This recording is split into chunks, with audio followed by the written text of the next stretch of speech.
One scenario you may encounter is how to keep the excellent student engaged in the portfolio process.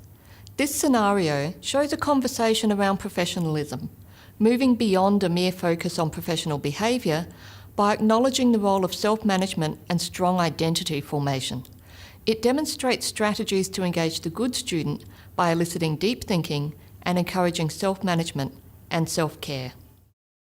How did you go with the learning outcomes about professionalism and leadership? Well, there isn't much to say other than everything's going well. Yeah, I read in your portfolio that you were attending all the compulsory sessions and that you enjoy going to lectures and that you're always punctual and dressed appropriately. Professionalism doesn't seem to be an issue for you. Yes, it feels a bit stupid having to write about that. Why do you think that? I think it's a bit of a waste of time to write about my punctuality and dress code. You can only write about it so much. You can't really be more on time than being on time. But I'm happy to jump through the hoops. I just can't see the point of it. Professionalism doesn't seem to be a problem for you. But why is that? I guess I'm a bit of a perfectionist.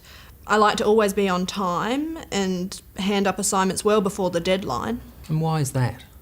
Well, being a parent and working part-time while studying means I have to plan my time well. It must be difficult juggling all those competing demands. As long as I stay organised, then things are fine.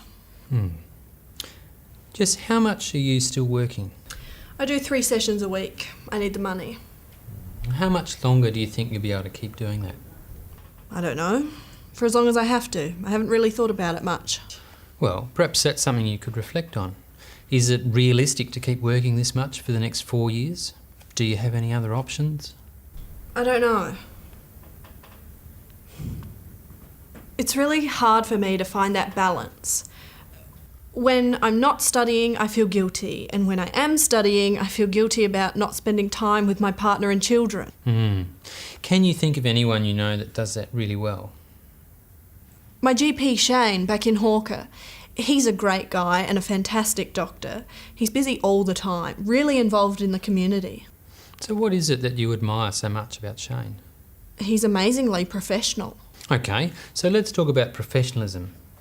What is it about Shane that is so professional? Is it his punctuality, or is it his dress sense, or maybe something else? Well, it's not exactly punctuality because sometimes Shane runs late, but that's only because he cares so much for each patient. So, is there something more to being professional?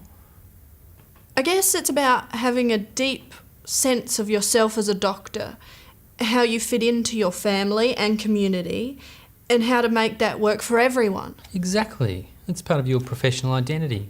So it's important to reflect on and record that. Is there anything else that you can write about? Extracurricular activities, for example? I could write about my discussions with Shane and perhaps attending some of the Student Society special interest nights. I could reflect on all that. Yeah, and you might think that doesn't really constitute hard evidence at this stage, but when you look back at your portfolio in 3 or 4 years' time, you'll realise that you have lots of evidence for how far you've progressed. Yeah, I guess that makes sense. We just saw some strategies to engage the excellent student by eliciting deep thinking around identity formation and self-management.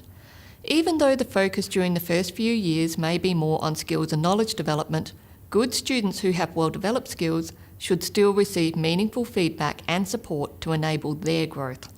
This will assist those students to develop their leadership skills.